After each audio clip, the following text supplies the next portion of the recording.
Alô, torcida Chavante, estamos chegando com o 23º episódio do ChavaCast, o podcast que traz a voz da maior e mais fiel, a voz do Brasil. Eu sou o Pedro Henrique Krieger e não estou sozinho, como sempre está ao nosso lado Leon Sanguiné. Bem-vindo, Leon. Olá pessoal, boa noite. Estive no Bento Freitas, acho que de nós três eu fui o único que estive por lá e vi coisas positivas e coisas negativas. Não é uma tragédia, mas também tem coisas a melhorar o Brasil.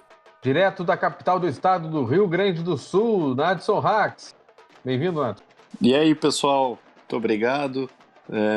Pois então, né, uma incógnita. O Brasil pode, como se acertar e começar uma fase de ascensão, como também entrar naquela maré ruim e carrilhar o trem. Mas, vamos ver.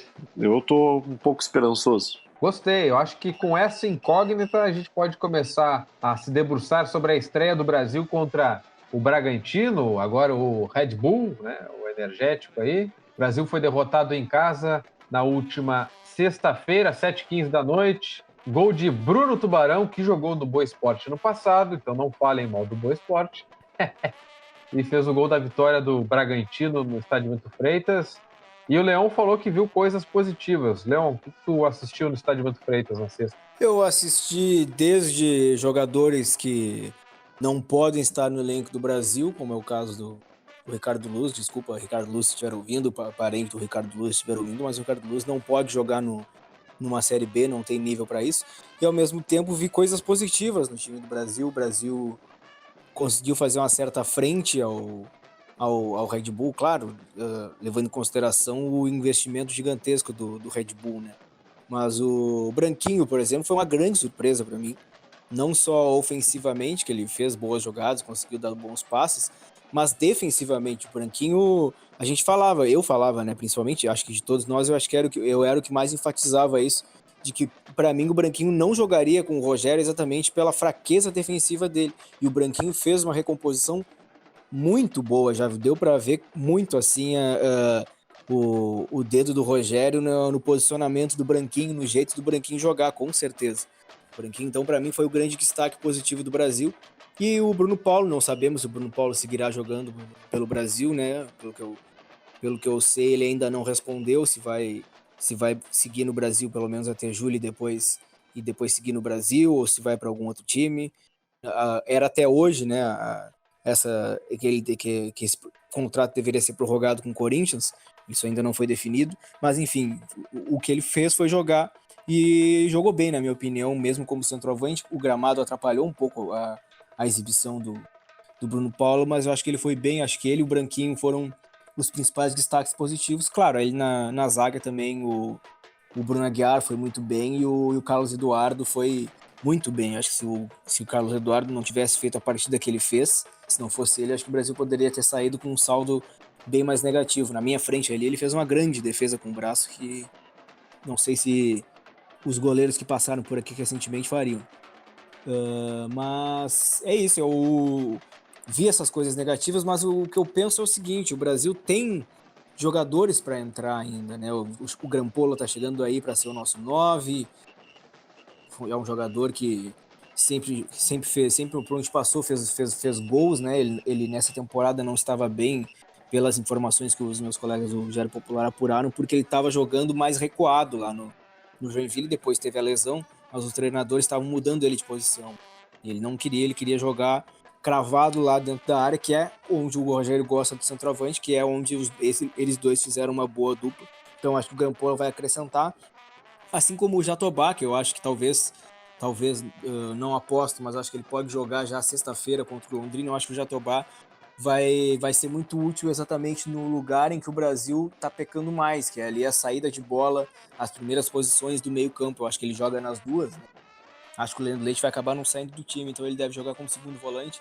Eu acho que ele vai ser um grande acréscimo para o time do Brasil. Gostei do Marcinho também, então eu acho que o Marcinho também é um jogador que pode acabar entrando nesse time e fazer a diferença. Então é isso, eu acho que o Brasil pode ainda crescer na competição, não vi uma partida desesperadora, como muitas pessoas disseram. Claro que o Brasil tem muito ainda o que melhorar, para se manter na Série B, mas pelo que a gente viu, né, o Curitiba agora venceu, mas antes desse jogo do Curitiba, apenas o Operário, de time da casa, havia vencido, né? Os visitantes levaram a melhor em praticamente todos os jogos, foram por empates. Então acho que foi uma rodada dos visitantes. O jogo do Brasil com o Bragantino esteve dentro disso, e agora é ir contra o Londrina, que é um time que eu acho que a gente pode vencer, mas isso é pro próximo tópico. Valeu, falei demais até. Desculpa. Que isso, rapaz? Tu estava presente no estádio, né? Eu não pude, felizmente, estava em Uruguaiana. Peguei uma 600 e chuva pico. desgraçada. Tava chovendo forte lá também, rapaz. Tá? Nossa, olha, peguei muita chuva. Eu tinha que limpar minha casa, porque minha namorada ia chegar, acabei não tendo tempo para isso. Não comprei janta para ela. Tudo isso para ver o Brasil tomar 1-0 em casa com chuva. Mas é isso aí, né? É isso aí, Michael. É isso aí. É com esse energético austríaco que o Brasil dormiu aquele dia. Nadson Rax, como é que tu encarou essa estreia? Então, senhores, não, eu continuo com a mesma preocupação do início do ano, né? Meio de campo. É inacreditável, assim, a distância que tinha entre os nossos volantes e os jogadores, os atacantes que estavam vindo fazer a marcação nas laterais, e uma distância, tinha um buraco gigantesco. Eu me esqueci o nome do rapaz, mas o volante deles, que inclusive quase fez um golaço, se não fosse uma defesa gigante do Carlos Eduardo, o volante deles, camisa 8, jogou soberano, sozinho, todo o primeiro tempo, principalmente. E aí, no segundo tempo, não adianta, desde 2016, se não me engano, estão querendo tirar o Diogo Oliveira do Brasil. Tira o Diogo do jogo, não sei o quê. Aí manda embora, depois busca, agora ele vai ser reserva, e não adianta, ele entra e muda o jogo. Claro que mudou muito porque o Bruno Rangel desceu e saiu o Washington, que infelizmente, né, não tem como jogar o Washington e Leandro Leite junto. Fica muito lento o nosso meio de campo, e acho, sinceramente, quando o Washington veio para ser reserva do Leandro Leite, ou até para assumir a titularidade, mas os dois juntos não tem. Nós perdemos muito na marcação. E vamos ver, eu acho que entrando no Jatobá, aí o Rogério terá um problema, porque o jogo com aquele campo encharcado, jogou um rico futebol, né? Foi diferente. E nós precisamos de um centroavante, né? Era muito difícil aquela partida. Eu fiquei muito triste com o jogo, apesar de eu ter notado algumas coisas boas. Eu fiquei muito triste porque era um jogo para ter um centroavante que segurasse a bola, e a gente estava jogando com uma chuvarada, nós jogando com 3 jogadores de velocidade, o Juba cumprindo a sua sina de ser lateral direito no Brasil. Eu acho que o único lugar toda a carreira dele que ele jogou como lateral direito foi no Brasil, e a estreia dele aqui foi parar na lateral direito, né? E aí os problemas, né, que nasceram dessa partida. Acho que tem um norte para o Brasil trabalhar aí no meio de campo, e os jogadores acertar o nosso meio de campo para a gente conseguir evoluir. Mas o que me deixou preocupado foram as lesões, né? Era um jogo propício para isso, início de campeonato, 30 dias aí sem jogar e uma chuvarada. A gente acabou, provavelmente vamos ter que ir atrás no lateral esquerdo. Foi uma lesão, quem assistiu o jogo pela TV, como eu assisti, na mesma hora não consegui nem ver a repetição, já sabia que era um problema sério. E também temos que ver como é que vai se dar o Ednei. Até hoje eu não tenho nenhuma informação, espero que consiga retornar em seguida, porque o Luz não tem uma menor condição, né?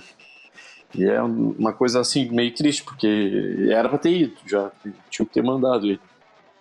Mas é isso, senhores. Eu acho, sinceramente, que se a gente acertar o meio de campo, a nossa defesa já melhorou. Se acertar o meio de campo, conseguir pelo menos postar o time bem e fechar espaços no meio de campo, que esse é o maior problema do Brasil desde o Gauchão, a gente tem uma luz. Então, e o Grampollo é um baita do centroavante, né? Se vier mesmo, é um alento, sem dúvida nenhuma é uma evolução. Para quem tinha Michel e Luiz Eduardo, eu tenho certeza que o Grampollo vai nos dar muita alegria. E se confirmar, né? Vamos ver. E chegou ele, hein? Gustavo Iribarren, direto do seu banheiro. Ele entra nos nossos estúdios aqui do ChavaCast. Bem-vindo, Gustavo. Direto do Trono de Ferro. Gustavo, chega aí as tuas impressões sobre a estreia do Brasil. Cara, foi menos horrível do que eu achei que seria, mas foi bem ruim também. Eu acho que a gente não pode dizer que foi tão ruim quanto no Gauchão defensivamente, foi um pouco mais consistente, mas foi ruim. Não, teve vários lances de falhas de marcação bizonhas, assim, mas de um modo geral me agradou um pouco mais do que no Gauchão. Acho que do meio para frente a gente não criou praticamente nada. Teve o lance aquele do Branquinho, que ele girou para um lado, girou para o outro, chegou na frente, mas não muito mais que isso. Agora ficou provado para mim uma coisa: o Diogo não pode ser reserva de forma alguma no time do Brasil. O Diogo entrou em campo e o Brasil mudou completamente.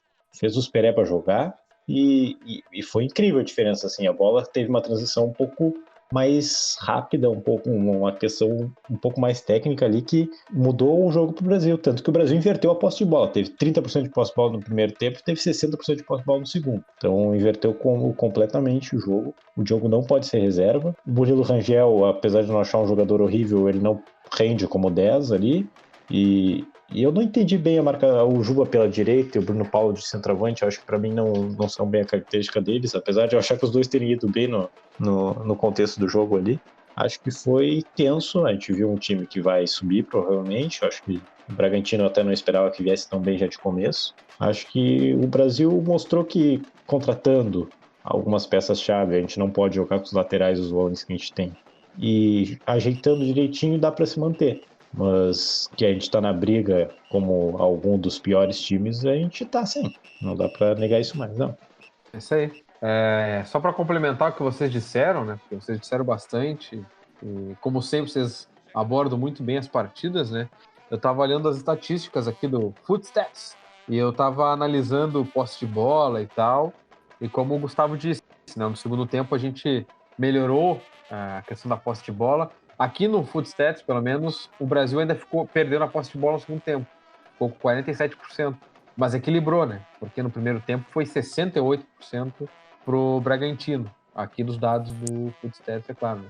Então, eu vejo também que no segundo tempo o Brasil melhorou, além das entradas ali do Diogo Oliveira, né? Que realmente, como vocês disseram, é um cara diferenciado.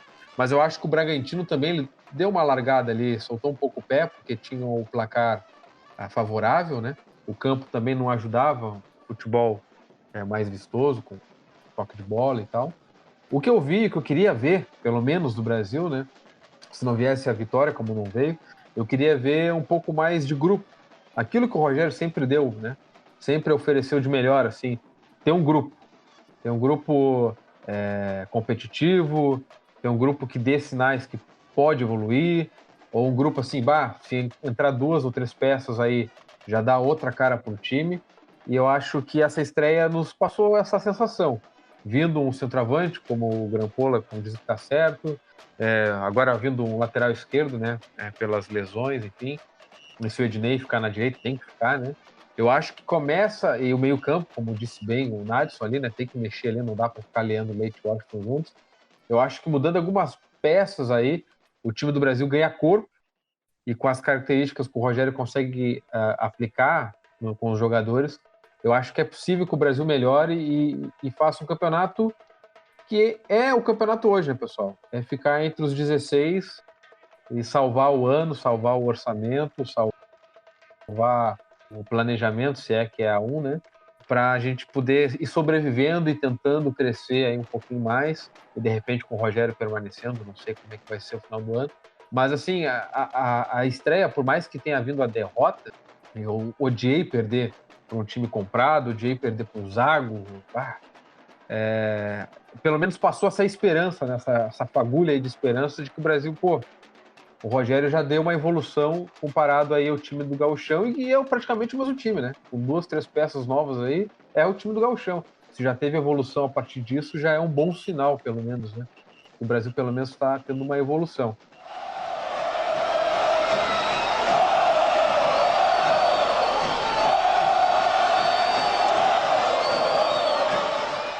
Agora eu quero saber de vocês. O Brasil pega o próximo jogo, é apenas o Londrina, né? Aquele time fedorento, no Estádio do Café, sexta-feira agora, 7h15 da noite. Como é que a gente pode encarar o Londrina, que venceu a primeira fora de casa contra o CRB, 2-1? Como é que é encarar o Londrina com o Dagoberto, provavelmente? Eu não vi nada que ele não possa jogar. Como é que vai ser enfrentá-los no Estádio do Café? Nadson, qual é a tua projeção? Então, senhores, jogo difícil, né? E acaba... Não adianta... Londrina tem poucos remanescentes aí da história de Brasil e Londrina, desde a Série C e tudo mais, mas virou uma espécie de... Não vou dizer clássico, porque é um baita do exagero, né? Mas virou uma rivalidade. Vai ser um jogo duro, vai ser um jogo difícil.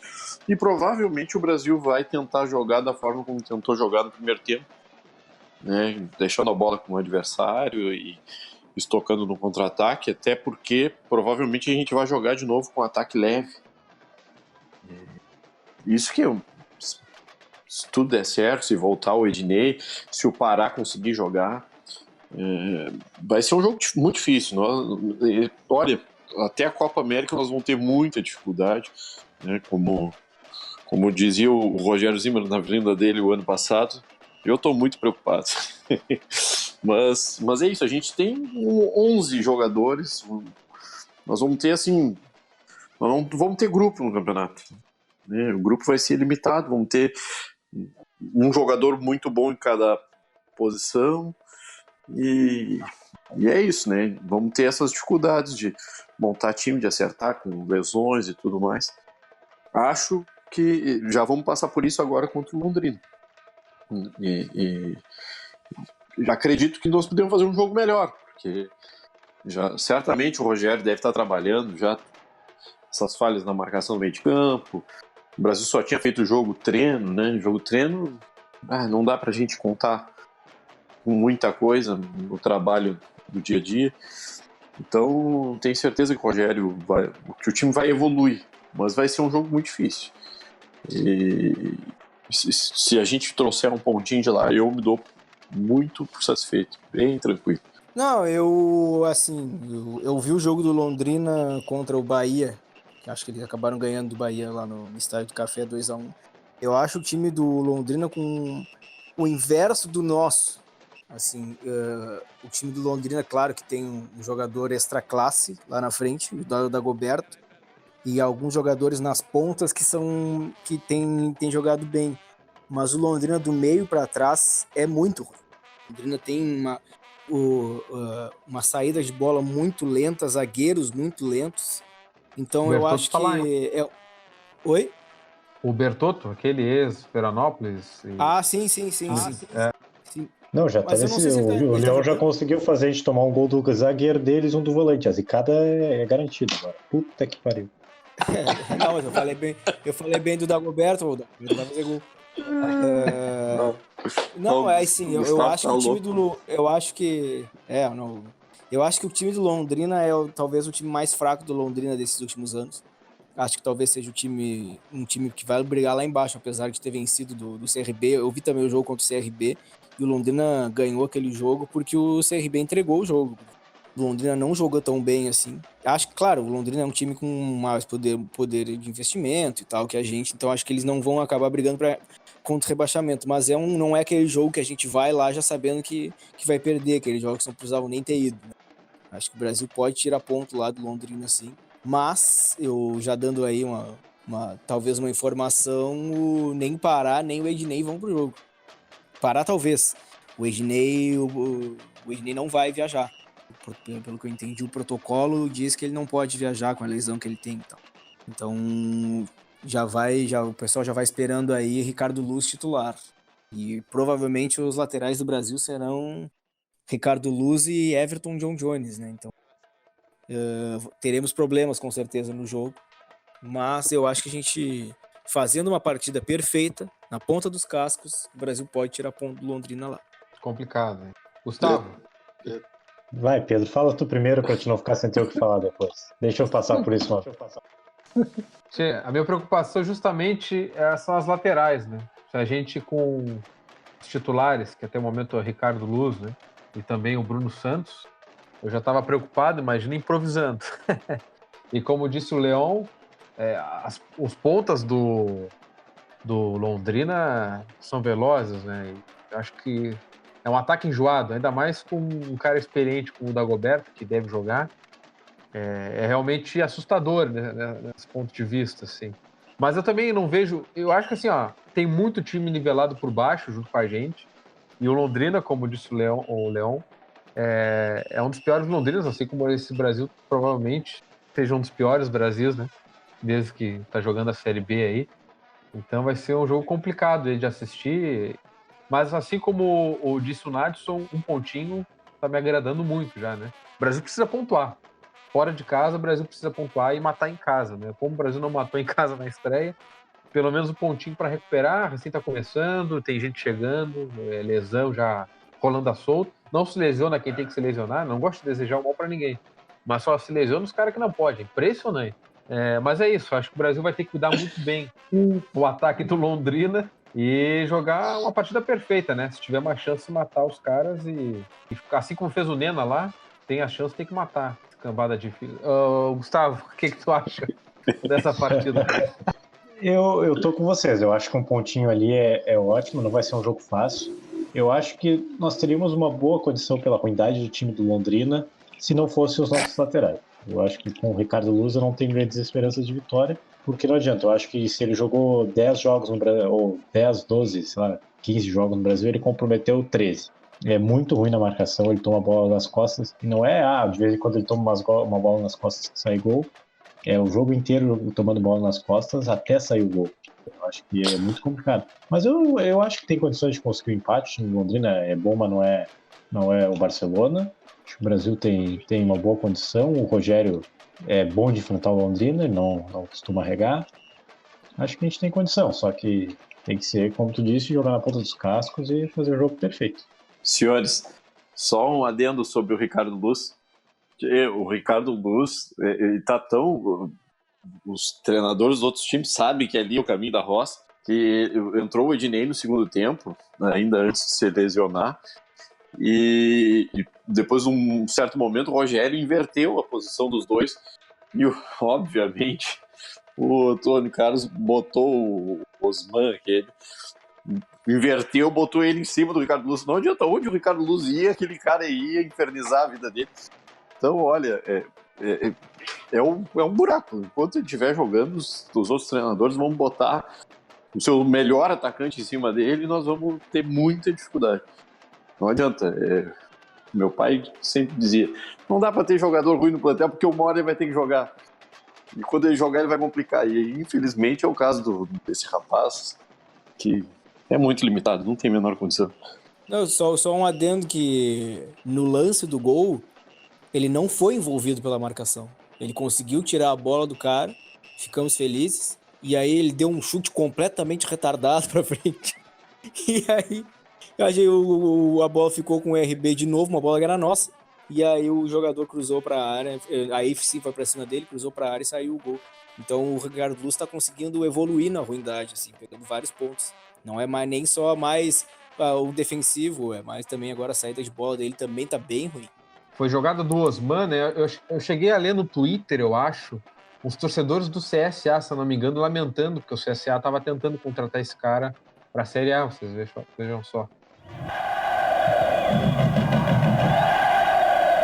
Pessoal, acho que o episódio está se caminhando para o fim, né?